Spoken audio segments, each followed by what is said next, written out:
Apicil, spécialiste de l'assurance de personnes, vous présente Lyon Décideur. Parce qu'il est essentiel d'être conseillé, CGECO accompagne votre entreprise de sa création à sa transmission.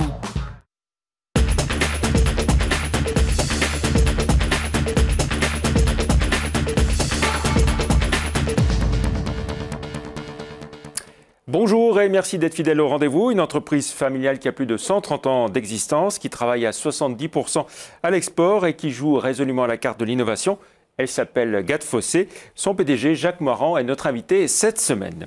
Au sommaire de ce magazine également, le trafic record de Saint-Exupéry en 2011, la construction d'un nouveau laboratoire pour Vivalis à Gerland, les mauvais chiffres de l'intérim en Rhône-Alpes à la fin de l'année dernière, un nouveau patron pour le groupe Hydrac et puis nous découvrirons le tout nouveau PMU City d'Hétéro et le nouveau site industriel du Ninkasi à Tarare.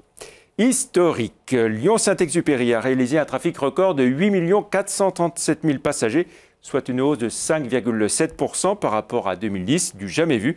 Une fois encore, c'est la montée en puissance des vols low cost qui dope le trafic. Pour ces seuls vols, l'activité bondit de près de 20% à 1 763 000 passagers, contre une croissance de 6,3% pour les vols réguliers. Le trafic international augmente quant à lui de 4,5% et assure à lui seul 61% de l'activité totale de l'aéroport, avec une belle croissance des destinations européennes. Bonne tenue aussi du trafic national en augmentation de 10%. Autre bonne nouvelle dans les biotech, la société nantaise Vivalis, qui avait racheté en 2010 Humalis à Lyon, vient d'investir dans la construction d'un nouveau laboratoire à Tech-Sud, Gerland. Vivalis, qui est coté sur Euronext, anticipe une belle croissance pour 2012. Moins bonne nouvelle en revanche pour le secteur de l'intérim, avec le dernier baromètre Prism Emploi Rhône-Alpes qui fait apparaître une baisse de près de 4% de l'emploi intérimaire dans la région en un an, recul qui monte même à 5,4% dans le Rhône. Si les transports et le BTP sont encore orientés à la hausse, l'industrie chute de 6,5% et les services de 5,3%. C'est une première en France. Le PMU vient d'ouvrir à Lyon un tout nouveau concept de point de vente, le PMU City, situé place d'Hétéro. Sur une surface de quelques 80 mètres carrés, les parieurs peuvent valider tous leurs paris hippiques en plein centre-ville, là où les PMU classiques ont disparu. Après Lyon, c'est à Marseille que le prochain PMU City devrait démarrer. Sur cette toute nouvelle implantation, les explications de Laurent Courbière, le directeur régional du PMU. On avait aussi perdu dans l'hypercentre de Lyon un gros point de vente qu'on n'a jamais pu remplacer. Donc on s'est dit on va faire le pari nous-mêmes, on va y aller. On va ouvrir un point de vente en propre, qui soit une vitrine, qui soit très bien placé et qui propose tous les services du PMU, avec notamment une qualité de service aussi qui est liée à l'amplitude horaire. C'est-à-dire que c'est un établissement qui est ouvert 7 jours sur 7, de 10h du matin jusqu'à la fin des courses. On attend tous les types de clientèle, du reste c'est déjà le cas. On a beaucoup de femmes qui viennent nous voir volontiers. On a également des connaisseurs qui sont à l'affût justement de tuyaux, des petits coups de téléphone, des choses comme ça. Et puis toute la population environnante. Formation, ne parlez plus de l'Hydrac, mais du groupe Hydrac. C'est la nouvelle dénomination de l'école de commerce lyonnaise, forte de quelques 7 campus avec 5000 étudiants et un premier campus à l'international en Irlande. Nouvelle dénomination et nouveau directeur général, puisque Stéphane Boiteux, 38 ans, prend la suite de Denis Debenazé, lequel se consacre désormais au développement du groupe et au partenariat. Allez, encore une bonne nouvelle, le Ninkasi, qui n'en finit pas de prendre de la surface, va inaugurer dans quelques jours un nouveau site de production à Tarare, avec à la clé des créations d'emplois pour fabriquer, outre ses bières, de la limonade et dans quelques temps du whisky. Coup de projecteur sur le Ninkasi avec Benoît d'Autriche. Avant la brasserie du Ninkasi, c'était ça. L'an prochain, ça sera ça. 1600 mètres carrés au cœur de Tarare, une ancienne friche industrielle, 3 fois plus de place, 3 fois plus de cuves et forcément presque 3 fois plus de bière. À Gerland, on peut produire que 2000 litres de bière en une journée. Ici, on va pouvoir produire 5000 litres de bière en une journée. Et on a la chance d'avoir aussi à Tarare une eau très douce. Donc c'est une eau de très bonne qualité pour la fabrication de la bière. Plus de bière de meilleure qualité sur le papier, c'est clair, ça vaut le coup. Dans les faits, la brasserie a quand même dû évaluer le risque. Tarare, question renommée et population. Ça n'est pas Gerland. Et pour un établissement qui mêle restauration, brasserie et concert, il a fallu faire un choix. C'est pas une réorientation, c'est simplement l'activité brasserie qui existait déjà au Ninkasi qui se renforce. Et puis il y a également le projet de faire une filière pour qu'on puisse brasser des bières avec des produits locaux, donc une filière malt et une filière houblon. Il s'agissait d'essayer de montrer que dans une ville en transition économique, il y a des nouveaux acteurs qui peuvent venir s'implanter, des acteurs connus. Et puis finalement, voilà, on en arrive là. La brasserie employait 7 personnes à Gerland. À Tarare, elle compte créer 15 emplois supplémentaires liés en partie à une nouvelle activité, une distillerie Ninkasi. On part complètement de zéro, c'est un nouveau métier qu'on va devoir apprendre, même plusieurs métiers, ce qui est le métier de distillateur, le métier de maître de chai, d'assembleur. Donc on pense qu'il y aura un vieillissement qui sera de l'ordre de 7 ans avant de pouvoir sortir notre premier whisky. Le whisky pas avant 2020 donc, l'ouverture de la brasserie en revanche c'est dans un mois, le 15 janvier. Viendront ensuite les travaux à Gerland, le site va là aussi s'agrandir à l'horizon 2013.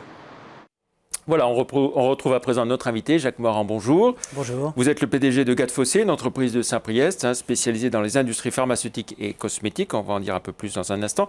Une entreprise familiale qui a dépassé le cap des 130 ans d'âge. Alors, ce caractère familial, est-ce que c'est une des raisons de votre succès ? Peut-être, oui. Pas exclusivement, bien entendu.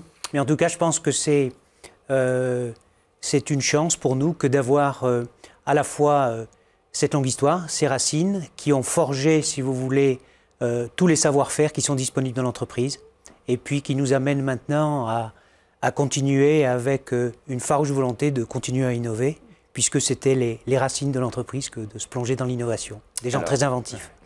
Donc, entreprise familiale, la 4e génération avec vous. Vous êtes dans un secteur, la pharmacie et la cosmétique, qui est dominé par les géants multinationaux.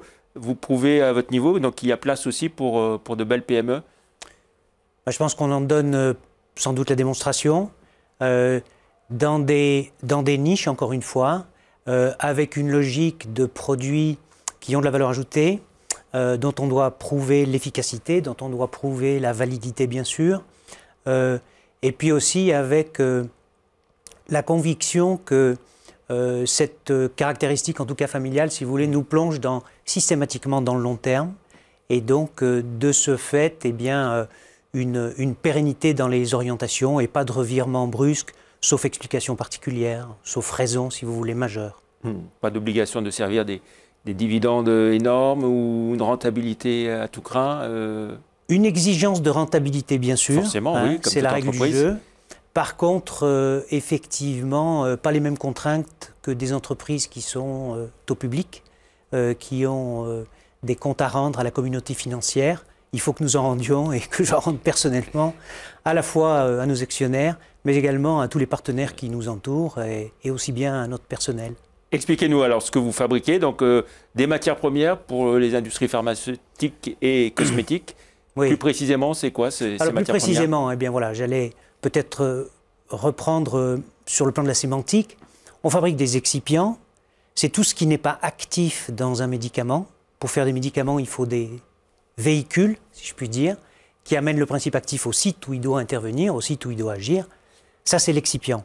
Et ça, c'est la partie pharmaceutique. C'est le vocabulaire qui est utilisé dans ce domaine-là. S'agissant de la cosmétologie, des produits de beauté, et notamment des produits de soins, on fabrique des ingrédients qui sont quasiment tous d'origine végétale. Et pour les autres, puisque la majorité sont d'origine végétale, les autres ce sont des corps gras, ce sont des lipides que nous transformons et auxquels on confère des propriétés pour leur permettre je dirais, d'aider à la fonctionnalité et au caractère, je dirais, à la sensorialité des produits cosmétiques. On peut dire que dans votre secteur, dans votre entreprise, la place de l'innovation est essentielle. Vous consacrez une part importante de votre chiffre d'affaires à la recherche et au développement, beaucoup de brevets. Oui, c'est vrai. Je peux le confirmer, bien sûr, puisque, si vous voulez, si je prends par rapport au chiffre d'affaires qui a été cette année de 76 millions d'euros, on consacre à peu près 6% de ce total à la recherche et à l'innovation. Des brevets à la clé, bien sûr, tant qu'on peut en prendre, et ce qui est de plus en plus complexe, bien entendu, compte tenu des recherches mondiales qui se font sur les domaines d'activité qui sont les nôtres. Mais on y parvient. Mais l'innovation reste effectivement le fer de lance, certainement, de l'activité dans l'entreprise. Innovation importante. Et puis des investissements récemment. Vous avez inauguré un un pôle technologique, Blanche Gattefossé, effectivement. Plusieurs millions d'euros investis, 6 millions. Effectivement. Oui, de l'ordre de 6 millions de francs, hein, d'euros, pardon, qui ont été investis dans cette réalisation.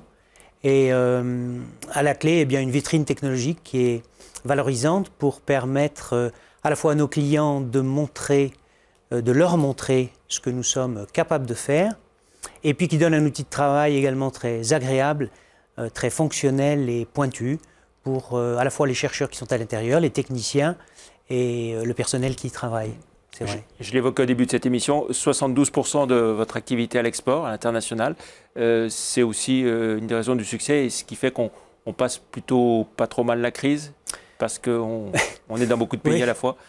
Oui, on est dans beaucoup de pays, c'est un privilège, c'est le résultat de beaucoup d'années d'efforts, de conviction aussi qu'il faut sortir des frontières nationales.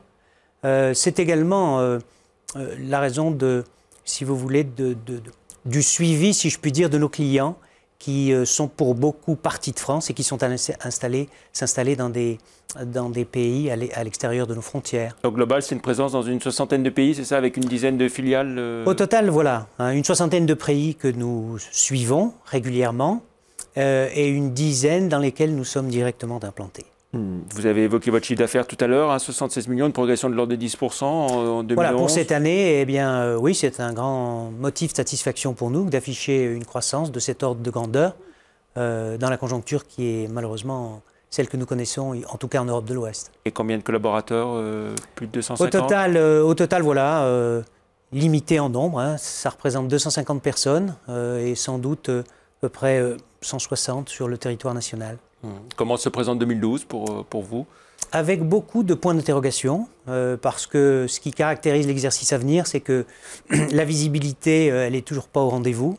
Ça ne nous empêche pas de partir avec beaucoup d'optimisme, j'allais dire, beaucoup de conviction. On a de bons produits qui vont sortir et donc qui vont retenir certainement, j'espère, l'attention de nos clients. Il y a une méfiance de plus en plus grande par rapport aux produits pharmaceutiques, cosmétiques. Oui.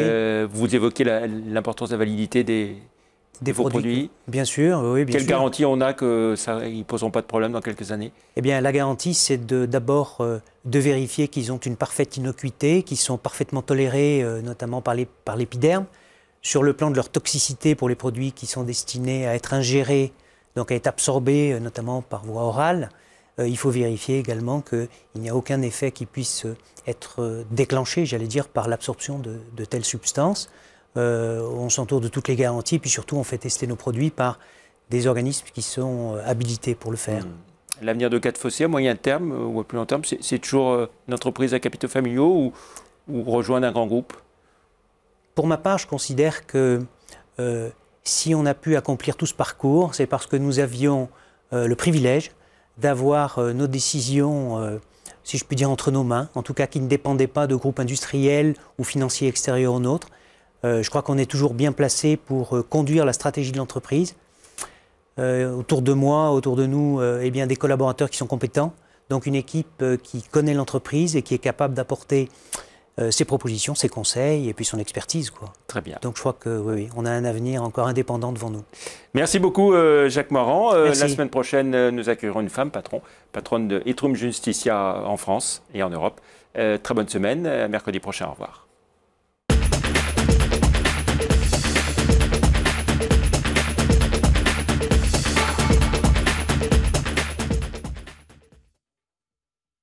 Parce qu'il est essentiel d'être conseillé, CGECO accompagne votre entreprise de sa création à sa transmission. Apicil, spécialiste de l'assurance de personnes, vous a présenté Lyon Décideur.